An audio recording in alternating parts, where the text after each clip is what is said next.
شروع کرنے سے پہلے آپ سے ریکویسٹ ہے کہ چینل کو سبسکرائب کریں اور بیل آئیکن پر ضرور کلک کریں۔ السلام علیکم ورحمۃ اللہ وبرکاتہ۔ میں محمد عابد عثمانی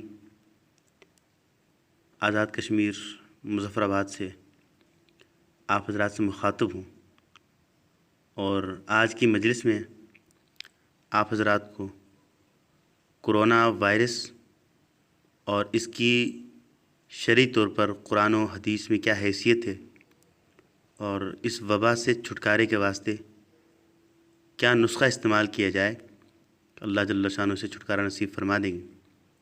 اللہ تعالی ہم سب کو دین متین سننے، سمجھنے اور اس پر عمل کرنے کی توفیق نصیب فرما دیں۔ قرآن کریم میں اللہ جل شانہ ارشاد فرماتے ہیں کہ وَلَنُذِيقَنَّهُم مِّنَ الْعَذَابِ الْأَدْنَىٰ دُونَ الْعَذَابِ الْأَكْبَرِ لَعَلَّهُمْ يَرْجِعُونَ کہ ہم انہیں بڑے عذاب سے پہلے چھوٹا عذاب دے کر آزمائیں گے تاکہ وہ اپنی غفلت کی زندگی سے توبہ کر کے میری طرف رجوع کریں۔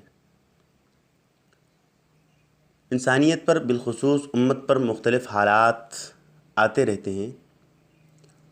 بعض مرتبہ حالات اللہ کی رضا کا پیغام دے رہے ہوتے ہیں، بعض مرتبہ حالات اللہ جل شانہ کے خفا ہونے، ناراض ہونے کا پیغام دے کر انسانیت کے مردہ ضمیر کو جھنجھوڑتے ہیں اور رجوع الی اللہ کی دعوت چلاتے ہیں۔ موجودہ جو وائرس کرونا وائرس، یہ بھی ان آزمائشی حالات میں سے ایک حالت ہے، اور اس کا بھی تقاضا یہی ہے کہ انسانیت بالخصوص امت مرحومہ رب تعالی جل شانہ کی طرف مکمل طور پر رجوع اور توبہ طائب ہو جائے تاکہ اللہ جل شانہ اس آزمائش کی گھڑی سے امت کو خیر و عافیت کے ساتھ پار فرما دیں۔ یہ بات بھی سمجھ میں آتی ہے کہ اللہ جل شانہ نے امت کو جو اس آزمائش کی گھڑی میں ڈالا ہے، اس سے یہ بات سمجھ میں آ رہی ہے کہ ممکن ہے رب تعالی جل شانہ امت سے خفا ہے، ناراض ہے۔ اس لیے اس کا تقاضا ہے کہ امت اللہ جل شانہ کی طرف رجوع کر لے۔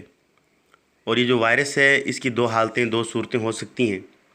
ممکن ہے یہ سازش ہو اور ممکن ہے یہ آزمائش ہو۔ البتہ آزمائش سے بڑھ کر سازش لگ رہی ہے، اس لیے کہ رسول اللہ صلی اللہ علیہ وسلم نے ارشاد فرمایا لا عدوى ولا طیرۃ کہ کوئی بیماری پھیلتی نہیں، اور پھر اس طرح بدفعلی سے منع فرمایا ہے، اور انسان کے ضمیر کو اس چیز کی طرف متوجہ کیا ہے کہ کرنے دھرنے والی ذات صرف ایک اللہ کی ہے۔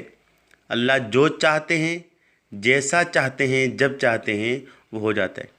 اسی طرح حضور سرور دو عالم صلی اللہ علیہ وسلم نے اللہ جل شانہ سے 3 دعائیں مانگی تھیں، جن میں سے 2 قبول ہوئی تھیں اور 1 قبول نہیں ہوئی تھیں۔ ان 2 دعاؤں میں سے ایک دعا یہ تھی جو قبول ہوئی کہ یا اللہ میری امت مرحومہ کو اجتماعی طور پر ہلاک نہ فرما دے۔ تو یہ وائرس، یہ بھی ماحول بن رہا ہے اجتماعی طور پر ہلاکت کا، لیکن حضور کی دعا پر یقین ہے کہ انشاءاللہ امت مرحومہ اجتماعی طور پر ہلاک نہیں ہوگی۔ لیکن یہ بھی مد نظر رکھ لیا جائے کہ اس حضور کی دعاؤں پر ہی گھمنڈ نہ ہو۔ اللہ جل شانہ نے جو امت کی مدد، نصرت اور امت کی فضیلت ذکر فرمائی ہے، اس پر گھمنڈ نہ ہو، بلکہ ان حالات سے رب تعالیٰ کی طرف توجہ کا ایک اچھا موقع ملا ہے۔ خوب رب تعالیٰ کی طرف آہ و زاری کی جائے، الحاح و زاری کی جائے، گریہ و زاری کی جائے، خوب دعائیں مانگی جائیں، اللہ جل شانہ کی طرف متوجہ ہو جائے اور قرآن کریم کی کثرت سے تلاوت ہو۔ جس طرح ڈاکٹرز فرماتے ہیں نا کہ بھئی 3 دن کو 5 مرتبہ ہاتھ دھو لیا جائے، تو ہاتھ دھونے سے بڑھ کر پورا وضو کر لیا جائے۔ دن کو 5 مرتبہ سے زیادہ وضو اگر کر لیا جائے، بار بار وضو کیا جائے، انشاءاللہ ظاہری خطائیں مٹ جائیں گی۔ جب ظاہری خطائیں مٹ جائیں گے تو انشاءاللہ اللہ جل شانہ باطنی وبائیں بھی دور فرما دیں گے۔ تو اس لیے کوشش کی جائے کثرت سے اللہ کی طرف توبہ طائب ہونے، اور ایک درود پاک ہے اس کا بھی وظیفہ کیا جائے تو انشاءاللہ اللہ جل شانہ اس بیماری سے شفا کا سامان مہیا فرمائیں گے۔ بہت آسان الفاظ ہیں، یاد کرنا بھی مشکل نہیں ہے، پڑھنا بھی مشکل نہیں ہے۔ درود کے الفاظ یہ ہیں: اللہم صلی علی سیدنا محمد بعدد کل داء و دواء و بارک وسلم۔ اس درود پاک کو اور آخری چاروں قل کو 7 مرتبہ پڑھ کر اپنے بدن پہ دم کیا جائے، پانی وغیرہ پہ دم کیا جائے، اسے پیا جائے، اپنے بدن پہ ملا جائے، یا اسی طرح